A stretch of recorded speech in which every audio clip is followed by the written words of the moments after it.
Hello， 大家好，我是咖啡猎人饭店。大家早。那今天呢，我们要去黛博拉庄园。Welcome to Finca Deborah. We're just now entering the farm.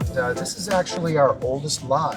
We're going on 15 years on both of these sides. The coffees from these particular lots is extraordinary. So the coffees have incredible depth. Typically, coffee trees survive and last for around 15, maybe 16 years, and then it's time to change them out. But not here. We intend to keep these trees for many, many years to come because we realize that the quality is so much better in the mature trees. 好了，我们现在呢到达了黛博拉庄园。那我右手边这一位呢，就是黛博拉的庄园主。Hello, Jamison. Can you say hi to our followers? Hello, everyone, Grand Cru followers. Great to have Ellen and Simon here. It's a very exciting time for us. But we're going to walk the farm today, and we're going to talk about the agronomy. We're going to talk about the terroir. We're going to talk about all kinds of exciting things related to coffee. 我们也希望挑到更多的非常棒的咖啡带回中国，跟大家做一个分享。那我们接下来开始我们今天的行程。Let's go. So this particular lot is going on 7 years. Last year, it started to produce after its 6th year. Typically about 2 to 3 years longer at these elevations to really get into production. But it's worth the wait because the quality is what it is. The tree is obviously in harvest, but we have many coffee cherries that are still quite green. We also have the tree blooming for 2026. So the tree is doing a lot of work right now. And for the harvesters, it's quite complicated for them because they have to be extremely careful when they're selecting the cherries that are just right and leaving the other cherries that aren't quite ripe yet. Every flower has the potential to be a cherry. So if you damage that flower, you're damaging the next year's harvest. Yeah. So when we talk about harvesting cherries, you know, they may look ready to be harvested.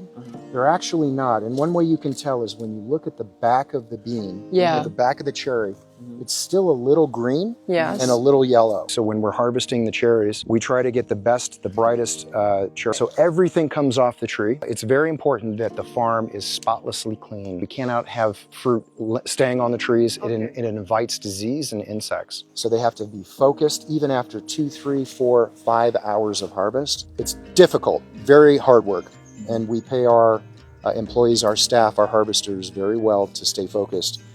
Because at the end of the day, it's all about quality. This is a gorgeous tree. Yes, if you look beautiful. at the tree, you can tell how healthy it is. And we know that because we look at the leaves. The leaves can tell you, they speak to you, and they say, yes, I'm extremely happy. And you see this beautiful, shiny texture, this lime green color. This is an indication of real health. If you look at the back of the leaves, there's no disease, there's no insect damage. So this tree is very, very happy. We are standing at approximately 1,900 meters. By any standard, that's extreme elevation. And it doesn't matter if it's Panama, Ethiopia, you go as high as 2,000 meters here at Finca Deborah. A lot of people say, well, altitude is everything, isn't it? But we have incredibly healthy soils. We have the right amount of rainfall. Biodiversity here is extraordinary because in 2008, when I started Finca Deborah, this was rainforest. And that's one of the beautiful things about our coffee. Not only can you produce beautiful coffee, but you can do it responsibly with your ecology. Yeah. We never spray herbicides or pesticides on any of our farms. You'll see just an abundance of insects. The different species of flowers, the bees that are flying in between. So we want to encourage that biodiversity. We don't sacrifice our ecology for production. We take the cherries from our harvest when we are done wet milling. We create very large piles where that cascara has to rest for about 45 days. Oh, we add 45 molasses. days. We add what's referred to as cáscara arroz, which is the shell of rice. And then we add certain minerals and other elements to our compost. Okay. But we want to regenerate our soils. We are about as close to organic as you can get. The composting really begins around April. So we want to add the compost right after we're finished the harvest. Okay. Because the tree goes dormant for a little while. It's regenerating and recuperating. Okay. And then when it comes back to life and is ready to fruit again, we have all of that nutrition down on the ground. Every year we have certain lots that will go dormant.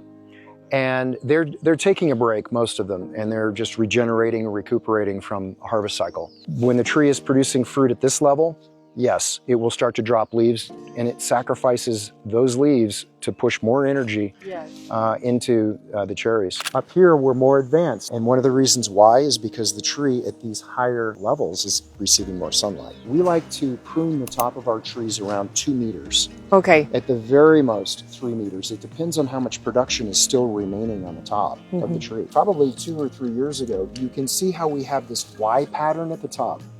What happens is when you prune the tree at the top, the tree actually reprograms itself and says, oh, okay, well, I'm not going to go any higher right now. I need to start growing out. Geisha historically is a very, to use an American word, gangly. Okay. Kind of like a Charlie Brown Christmas tree. It's a card. Geisha has a very weak foliar system, a very weak root system. So there are ways to enhance that tree's strength, and one of the ways is to top that tree.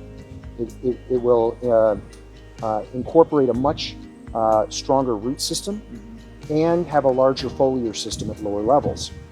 So we like to keep it at a lower height for those reasons. So we want to give those coffee trees plenty of room to grow out, and usually we have about 2 meters. 2,000 geisha trees, which is a very, very small amount of trees.